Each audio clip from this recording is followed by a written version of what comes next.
샬롬, 제인에어 두권 2번. 간혹 당신을 보면 묘한 기분이 들어요. 특히 지금처럼 내 옆에 있을 때는 더하지. 마치 내 왼쪽 갈비뼈 밑에 끈 하나가 달려있는데 그 끈이 당신의 작은 몸 오른쪽 갈비뼈의 똑같은 부분과 단단히 묶여있는 듯하단 말이지.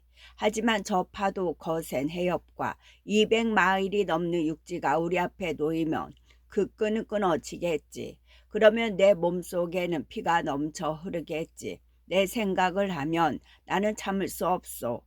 그 생각을 하면 나는 참을 수 없소. 물론 당신은 나를 잊겠지. 절대 그럴 리 없어요. 아시잖아요. 나는 더 이상 말을 이을 수 없었다.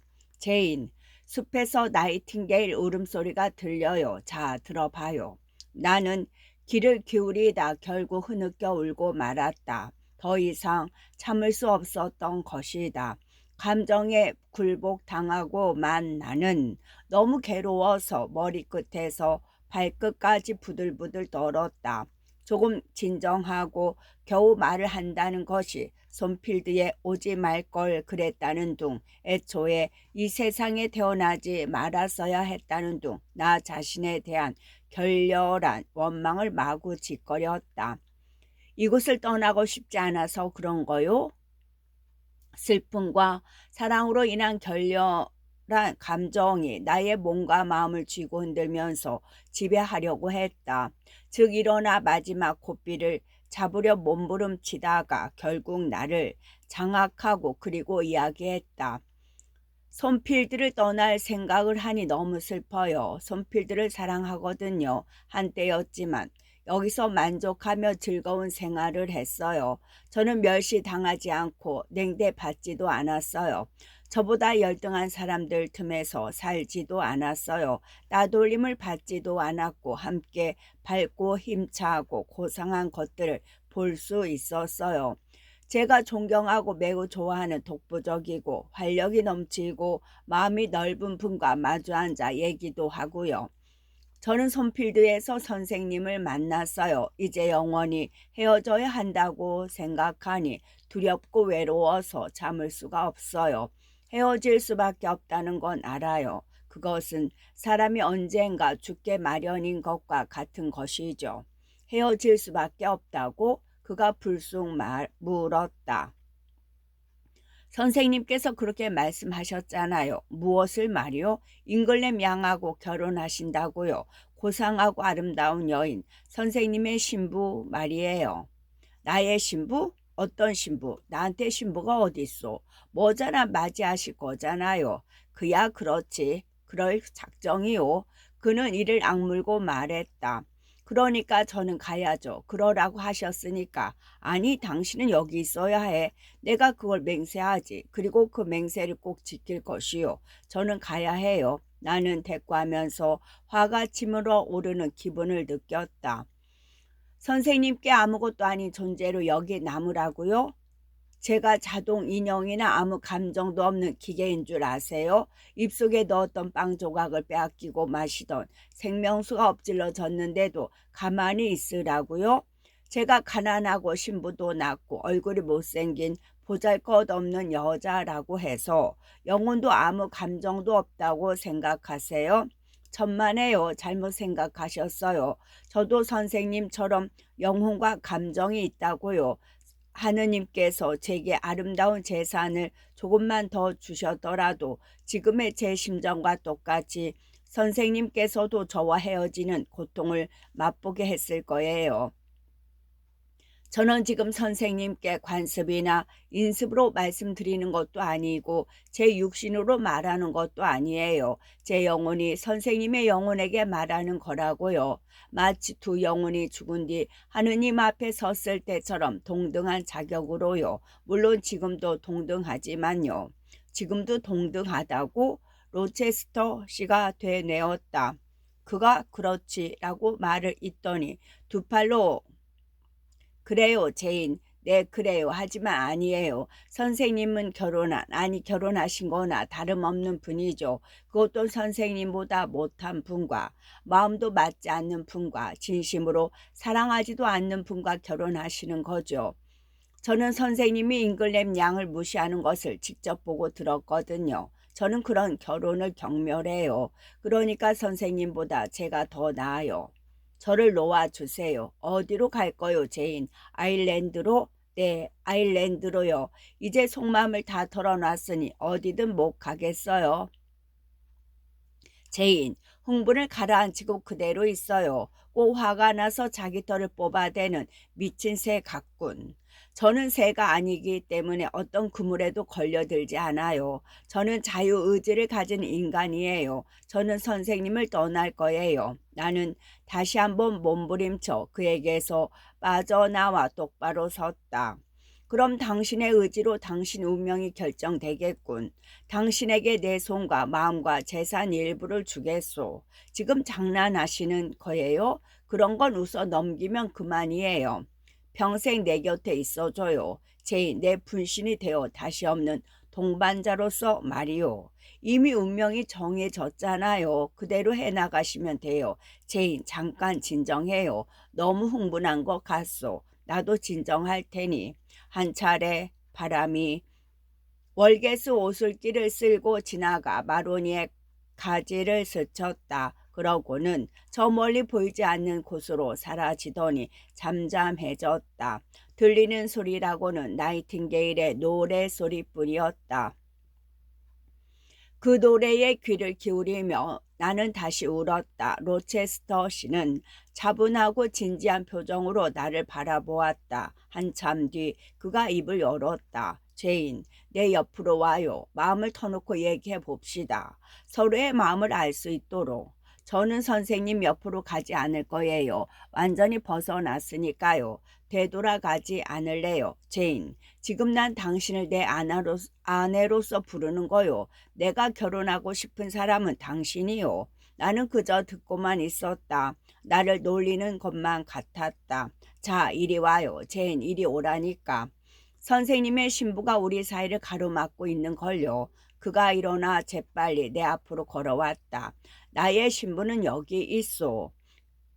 그가 말했다. 나와 동등한, 나와 똑같은 사람이 여기 있어, 제인. 나와 결혼해 주오. 나는 여전히 아무 말도 하지 않았다. 그리고 그에게서 빠져나왔다. 나는 이 모든 것이 도무지 믿어지지 않았다. 제인, 날 못 믿는 거요? 네, 못 믿겠어요. 내 말을 못 믿는다는 거요? 전혀 못 믿겠어요. 내가 거짓말하는 것처럼 보여요? 그가 거칠게 소리치더니 설명하기 시작했다. 의심 많은 아가씨를 믿게 해주지. 나는 잉글램 양에게 아무 감정도 없소. 전혀 사랑하지도 않는단 말이오. 이건 당신도 잘 아는 일이지. 그럼 그녀는 나를 조금이라도 사랑할까? 전혀 그렇지 않소. 난 그걸 증명하려고 했소. 내 재산에 사실은 알려진 것의 3분의 1도 안 된다는 소문을 일부러 퍼뜨렸소. 그녀 귀에 들어가도록 말이야. 그러고 나서 어떻게 나오는지 직접 확인하러 갔소. 그랬더니 그녀와 그 어머니가 나를 차갑게 대하더군. 나는 잉글램 양과 결혼하지 않을 것이고 또 할 수도 없소. 당신을 알 수 없는 당신을, 마치 이 세상 사람 같지 않은 당신을 나는 내 육신처럼 사랑해요. 가난하고 작은 몸집에 예쁘지도 않은 당신에게 내 아내가 되어달라고 정원하는 거요. 뭐라고요? 저를요? 그의 진지한 태도와 특유의 거친 말투를 보고 그를 믿기 시작하면서 나는 크게 소리치고 말았다. 이 세상에 친구라고는 선생님밖에 없는 저를 말이에요. 선생님도 친구라고 생각하실지는 모르겠지만 어쨌든 선생님께서 제게 주신 돈 말고는 한 푼도 없는 저를요. 제인, 당신을 내 사람으로, 완전한 내 사람으로 만들고 싶소. 내 사람이 되어주겠소. 그러겠다고 빨리 말해줘요. 로체스터님, 얼굴을 보고 싶어요. 달빛 쪽으로 얼굴을 돌려주세요. 왜? 표정을 봐야겠어요. 돌려보세요. 그러지. 구겨지고 함부로 갈겨 쓴 종이 쪽지만큼이나 읽기 어려울 거요. 자, 빨리 봐요. 괴로우니까. 그의 얼굴은 장뜩 상기되어 있었다. 얼굴 근육이 심하게 떨리고 두 눈은 묘한 광채가 났다. 아, 제인, 당신은 나를 괴롭히는구려. 꿰뚫은 듯하면서도 진실하고 부드러운 눈빛으로 나를 괴롭히고 있어. 제가 어떻게 그럴 수 있겠어요? 선생님 말씀이 진심이라면 저는 감사하고 또 헌신하고 분 마음뿐이에요. 그런데 어떻게 당신에게 고통을 줄 수 있겠어요? 감사하다고. 그가 큰 소리로 외치고 거칠게 덧붙였다. 제인, 어서 허락해줘요. 나를 에드워드라고 불러줘. 에드워드, 당신과 결혼하겠어요 라고 말해달라니까. 진심이세요? 정말 저를 사랑하세요? 정말 제가 선생님의 아내가 되기를 바라세요? 진심이요. 원한다면 맹세할 수도 있어. 네, 선생님과 결혼하겠어요. 에드워드라고 불러봐요. 내 귀여운 아내. 사랑하는 에드워드, 내 옆으로 와요. 이제 내 곁으로 바싹 와요. 나를 행복하게 해줘요. 나는 당신을 행복하게 해주겠소. 잠시 후 그가 말을 이었다. 하느님 용서하소서. 그 누구도 저를 방해하지 않도록 해주소서. 저는 이 여자를 제 사람으로 영원히 지키겠습니다. 방해할 사람은 아무도 없어요. 저한테는 친척도 없으니까요. 그거 정말 잘된 일이군. 내가 그를 덜 사랑했다면 기뻐서 어쩔 줄 모르는 그의 말투나 표정을 보고 야비하다고 느꼈을지 모른다. 하지만 그의 옆에 앉아서 나는 이별이라는 악몽에서 깨어난 뒤 정원이라는 낙원으로 들어가 내게 주어진 넘치는 축복만을 생각하고 있었다. 그는 몇 번이나 물었다. 제인 행복해? 그 질문에 나는 몇 번이고 대답했다. 네. 그러자 그가 중얼거렸다. 이제 모든 것이 속죄될 거야. 친구도 없고 얼음 같은 마음으로 아무것도 즐길 줄 모르는 그녀를 발견하지 않았던가. 내 어찌 이 여인을 보호하고 사랑하고 위로해 주지 않을 수 있단 말인가. 내 마음에 사랑이 있고 내 결심은 끝까지 지킬 것이다. 내 죄는 하나님의 법정에서 속죄될 거야. 창조주께서 내가 하는 일을 허락해 주실 거야. 세상 사람들이 뭐라고 비난하든 간에 나는 세상 사람들과 인연을 끊을 거야. 사람들이 뭐라고 비난하든 나는 휩쓸리지 않을 거야. 그런데 그날 밤 무슨 일이 일어났던가.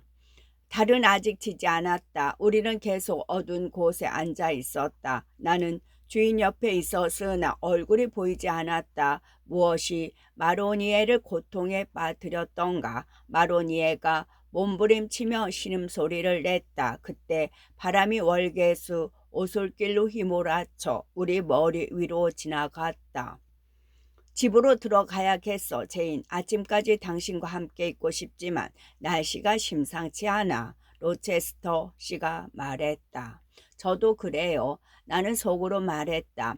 저도 당신과 함께 있고 싶어요 라고 말하려고 했는데 그때 갑자기 눈앞으로 보이는 구름 사이에서 푸른빛을 띤 잿빛 섬광이 번쩍이더니 꽈르릉 하는 전등소리가 가까이에서 들려왔다. 눈이 부신 나는 로체스터 씨의 어깨 뒤로 눈을 피했다. 그러더니 비가 쏟아지기 시작했다. 그는 나를 데리고 울타리 안쪽 오솔길을 지나 집으로 들어갔다. 그러나 우리는 문지방을 넘기도 전에 온몸이 흠뻑 젖었다. 그는 홀에 들어가자 내 쇼를 벗기고 내 긴 머리카락에 물방울을 털어주었다. 그때 페어팩스 부인이 자기 방에서 나왔다. 처음에 나와 로체스터 씨는 그녀를 보지 못했다. 등불이 켜져 있었고 시계종이 12시를 알렸다. 빨리 젖은 옷을 갈아입어요. 그리고 가기 전에 잘 자요. 내 사랑 잘 자요. 그는 말했다. 그의 품에서 나와 얼굴을 들었을 때 미망인의 창백하고 심각하고 어이없는 듯한 표정과 마주쳤다. 나는 그녀에게 미소를 지어 보이고 2층으로 뛰어 올라갔다. 나중에 설명해야지. 나는 속으로 생각했다. 그러나 방에 들어왔을 때 미망인이 한순간이나마 오해할 것을 생각하니 마음이 불편했다. 하지만 기쁜 마음이 다른 모든 감정을 씻어내 버렸다. 바람이 휘몰아치고 가까운 곳에서 전둥이 치고 끊임없이 번개불이 번쩍이고 2시간 동안이나 폭풍우가 몰아쳐도 나는 전혀 무섭지 않았다. 로체스터 씨는 3번이나 내 방문 앞에 와서 괜찮은지 물었다. 그러자 나는 안심이 되었고 어떤 일이 일어나도 이겨낼 수 있을 것 같았다. 다음 날 아침 내가 일어나기도 전에 아델이 달려와 간밤에 가수원 아래쪽에 벼락이 떨어져서 마로니에가 절반으로 쪼개졌다고 했다. 제24장 나는 옷을 갈아입으면서 어젯밤 일들이 혹시 꿈은 아닌가 하는 생각이 들었다. 로체스터 씨를 다시 만나 사랑의 맹세를 듣기 전에는 믿을 수 없을 것 같았다. 머리를 매만지며 거울에 비친 내 얼굴을 보니 이제 못생겼다는 생각이 들지 않았다. 희망찬 표정에 생기 넘치는 얼굴빛이었다. 눈은 기쁨의 샘을 바라보다가 반짝이는 물빛을 그대로 빌려온 듯했다. 사실 그때까지 나는 은근히 주인의 얼굴을 피해왔다. 왜냐하면 그가 내 얼굴을 보고 마음에 들어 할 리 없다고 생각했기 때문이다. 그러나 이제는 똑바로 그를 쳐다봐도 그의 사랑이 결코 식지 않으리라는 확신이 들었다. 나는 순수하지만 깨끗하고 밝은 여름 옷을 꺼내 입었다. 어떤 옷도 이처럼 꼭 어울리지 않을 것이라는 생각이 들었다. 왜냐하면 지금까지 이처럼 행복한 마음으로 옷을 입어보기는 처음이었기 때문이다. 나는 홀로 뛰어내려가서 간밤의 폭풍우 뒤에 눈부신 6월의 아침이 찾아온 것을 보고도 전혀 놀라지 않았다. 또한 열린 창문으로 신선하고 향긋한 산들 바람이 불어와도 놀라지 않았다. 내가 이처럼 행복하니 대자연도 기쁨에 넘치는 것이라고 믿었다. 창백한 얼굴에 남루한 옷차림을 한 거지 여자 하나와 작은 사내아이가 길을 올라오고 있었다. 나는 달려가서 3.4실링을 주었다. 그것은 지갑에 들어있던 돈의 전부였다. 좋든 싫든 그들도 나의 기쁨을 함께 나누어야 했다. 까마귀 떼가 깍깍거리고 새들이 즐겁게 지저귀었다. 그러나 그 어느 것도 기쁨으로 넘치는 내 마음보다 더 즐겁게 노래하지 못했다. 슬픈 얼굴로 창밖을 내다보는 페어팩스 부인을 보고 나는 깜짝 놀랐다. 그녀는 딱딱하고 엄한 목소리로 말했다. 에어양, 아침 식사하러 오세요. 아침을 먹는 동안 그녀는 냉랭한 태도로 아무 말도 하지 않았다. 그러나 나는 그녀의 오해를 풀어줄 수 없었다. 주인이 이야기할 때까지 기다려야만 했다. 그녀도 그래야 했다. 마침내 나는 식사를 끝내고 2층으로 올라갔다. 아델이 공부방에서 나왔다. 공부할 시간인데 어디 가니? 로체스터 아저씨가 아이들 방으로 가래요. 로체스터님은 어디 계시니? 저기요. 아델이 방금 나온 방을 가리켰다. 내가 들어갔을 때 로체스터 씨가 서 있었다. 이리 와서 아침 인사를 해요. 그의 말에 나는 흔쾌히 걸어갔다. 내가 받은 아침 인사는 차디찬 말도 아니고 악수도 아니었다. 이런 극진한 사랑은 자연스럽고 당연한 것이라고 생각이 들었다. 제인, 당신 얼굴에 꽃이 활짝 핀 듯 아주 예쁜데 미소가 넘치고 말이야. 오늘 아침 정말 예뻐. 그토록 창백하던 나의 작은 요정이 맞단 말인가. 이게 내 겨자씨 셰익스피어 작품의 한여름밤의 꿈에 나오는 요정이란 말인가. 보조개가 움푹 팬 뺨, 장밋빛 입술, 비단결 같은 담갈색 머리카락, 담갈색 눈동자를 반짝이는 발랄한 아가씨. 제인에요, 맞아요? 머지않아 제인 로체스터가 되겠지. 4주일 뒤에는 말이요. 제인, 그 이상은 하루도 더 늦출 수 없소. 알겠소. 나는 듣고 있었으나 무슨 말인지 금방 이해하지 못했다. 그 말을 듣고 나는 아찔함을 느꼈다. 기쁨과는 조금 다른 훨씬 더 강한 어떤 감정이었다. 마치 세게 얻어맞고 아연실색한 듯한 공포에 가까운 감정이었다. 제인, 상기됐던 얼굴이 다시 창백해졌소. 왜 그러지? 제인 로체스터라는 이름 때문이에요. 기분이 이상해요. 그렇군. 로체스터 부인, 젊은 로체스터 부인, 페어팩스 로체스터의 귀여운 신부. 그가 말했다. 그렇게 될 수 없을 것 같아요. 현실이라는 생각이 들지 않아요. 인간은 결코 이 세상에서 완전한 행복을 누릴 수 없어요. 저라고 남다른 운명을 타고났을 리도 없고요. 나한테 그런 행복이 찾아온다니 정말 동화 같은 얘기예요. 한낮에 꾸는 꿈 말이에요. 내가 그것을 실현할 수 있고 그 실현할 거요. 오늘부터 당장 시작할 거요. 나는 이미 아침에 런던의 은행에 맡겨둔 보석을 보내달라는 편지를 보냈소. 손필드에 있는 로체스터가 부인들에게 상속된 재산이지. 2, 3일 후에 그 보석들을 당신의 무릎에 쏟아 놓을 거요. 내가 귀족의 딸과 결혼했을 경우 그녀에게 줄 모든 특권을 당신에게 안겨주고 성의를 다할 것이요. 아, 보석 같은 것은 관심 없어요. 보석 얘기는 듣고 싶지 않아요. 제인 에어에게 보석이라니 어색하고 이상해요. 차라리 갖지 않는 것이 나아요. 내가 직접 당신 목에 다이아몬드 목걸이를 걸어주겠소. 이마에는 보석 장식을 달아줄 거요. 당신에게 아주 잘 어울릴 거요. 조물주가 당신의 이마만큼은 귀족의 표적을 찍어 놓았으니까. 제인, 이 아름다운 손목에 발찌를 재워 주겠소. 섬섬 옥수에 반지를 가득 끼워 주겠소. 아니에요. 그런 것 말고 다른 걸 생각하세요. 다른 이야기를 말씀하세요. 그런 말투도 싫어요. 아름다운 여자한테 하는 듯한 말투 말이에요. 저는 퀘이커 교도 같은 그저 평범한 가정교사일 뿐이에요. 내 눈에 당신은 너무너무 아름다워. 그것도 내 이상형으로 말이야. 세속적이지 않은 우아한 아름다움. 보잘것없고 미천하다는 말씀이군요. 당신은 꿈을 꾸고 있어요. 아니면 저를 비웃는 거겠죠. 제발 놀리지 말아요. 나는 세상 사람들 눈에 당신이 아름다운 여자로 보이게 만들어 줄 거요. 그의 말을 계속 듣고 있으려니 나는 왠지 불안감이 밀려왔다. 자신을 기반하거나 아니면 나를 기반하는 듯한 생각이 들었기 때문이다. 나는 제인에게 비단과 레이스로 만든 드레스를 입히고 머리에 장미꽃을 꽂아 줄 거요. 그리고 무엇보다 사랑스러운 그 머리에는 세상에서 가장 값비싼 베일을 씌워 주겠소.